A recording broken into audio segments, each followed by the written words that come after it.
Right sir. ఇక తమిళనాడులో ఎన్డీఏకి మాజీ మిత్రపక్షం అన్నాడీఎంకే నుంచి, అలాగే మిగిలిన పార్టీల నుంచి కూడా, అంటే ఎక్కువ మంది అన్నాడీఎంకే నుంచి భారతీయ జనతా పార్టీలో మాజీ ఎమ్మెల్యేలు కూడా వాళ్ళు జాయిన్ అయిన పరిస్థితి సార్. సో ఈ పరిస్థితి భవిష్యత్తులో తెలుగుదేశం పార్టీ కూడా రాబోతోందా? అంటే నేను చాలాసార్లు చెప్పాను, బీజేపీ మిత్రపక్షమా శత్రుపక్షమా అని సంబంధం లేదు. స్వపక్షాన్ని అభివృద్ధి చేసుకోవటానికి అనుసరించే వ్యూహాలన్నీ అనుసరిస్తుంది.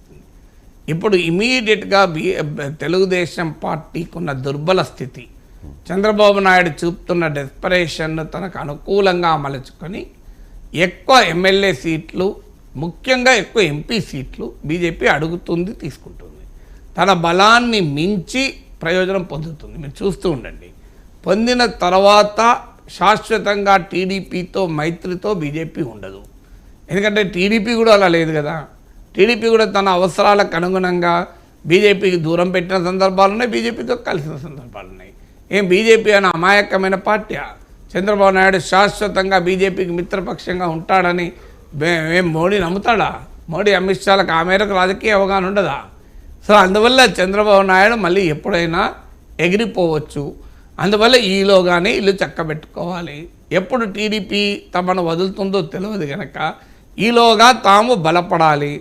ప్రత్యర్థిగా ఉండి పోరాడి బలపడచ్చు, లేదా కలిపి మిత్రపక్షంగా ఉండి బలపడచ్చు. ఇప్పుడు మీకు అనేక ఉదాహరణ, మహారాష్ట్రలో బీజేపీ శివసేన కలిసి చాలా ఏళ్ళు మిత్రపక్షాలుగా ఉన్నాయి. మనోహర్ జోషి ముఖ్యమంత్రిగా ఉన్న సమయంలో, బాల్ ఠాక్రే సమయంలో Shiv Sena major partner, BJP junior partner. ఏం జరిగింది తర్వాత? బీజేపీ మేజర్ పార్ట్నర్ అయింది, శివసేన జూనియర్ పార్ట్నర్ అయింది.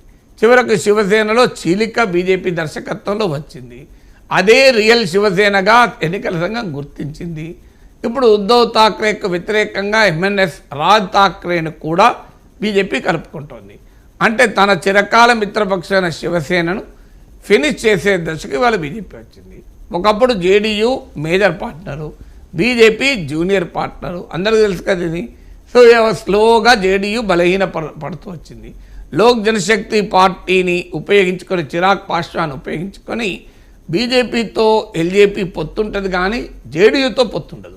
జేడీయూ పైన ఎల్జేపీ పోటీ చేస్తుంది. అలా జేడీయూ సీట్లు లోయెస్ట్ లెవెల్కు తగ్గిపోతాయి.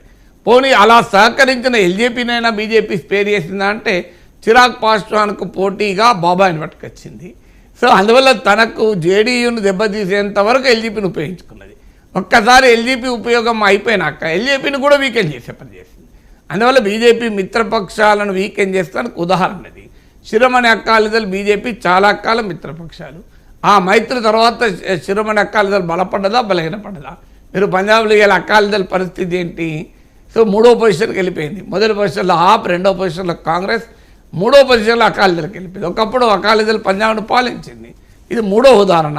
ఇలా ఎన్ని ఉదాహరణలు చెప్పచ్చు? సో బీజేపీ మిత్రపక్షాలుగా ఉండి ఆ తర్వాత క్రమంలో బలహీనపడ్డది. అన్నాడీఎంకే 4వ ఉదాహరణ.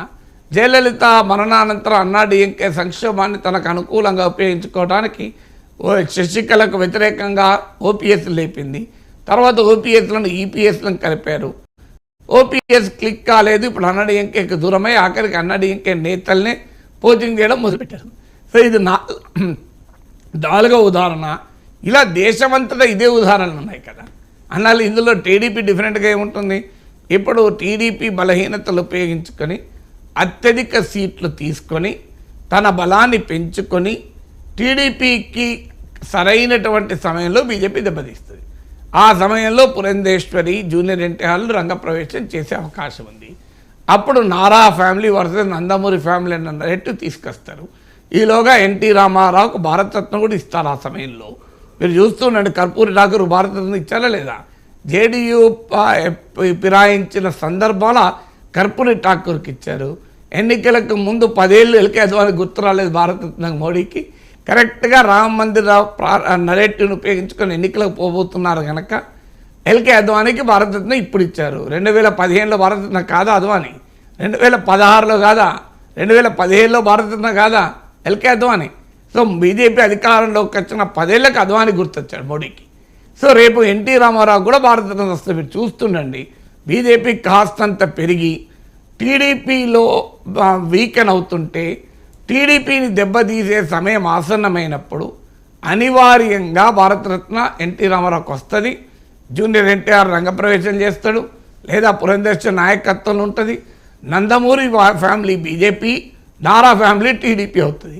సో ఈ జరగబోయే మీకు ఊహా చిత్రాన్ని మీ ముందు పెడుతున్నాను. చూస్తున్న రాజకీయాలు జరిగే అవకాశం 190% ఉంటుంది. సో మీరు అందువల్ల రాజకీయాల్లో మనకు బీజేపీ ఎక్కడైనా ఎప్పుడైనా తన బలాన్ని పెంచుకోవడానికి మిత్రుడు లేదు, శత్రువు లేదు. అది తప్పని కూడా నేను అనలేను. ఆ పార్టీ ఇప్పుడు చంద్రబాబు నాయుడు బీజేపీ ఎందుకు కలిసాడు, ఎందుకు విడిపోయాడు? రాజకీయం. ఏమన్నా బీజేపీ కూడా రాజకీయం చేస్తుంది, లేదా బీజేపీ ఏమన్నా సర్వసంగా పరిత్యాగం చేస్తుందా? Right sir. ఇక ప్రజా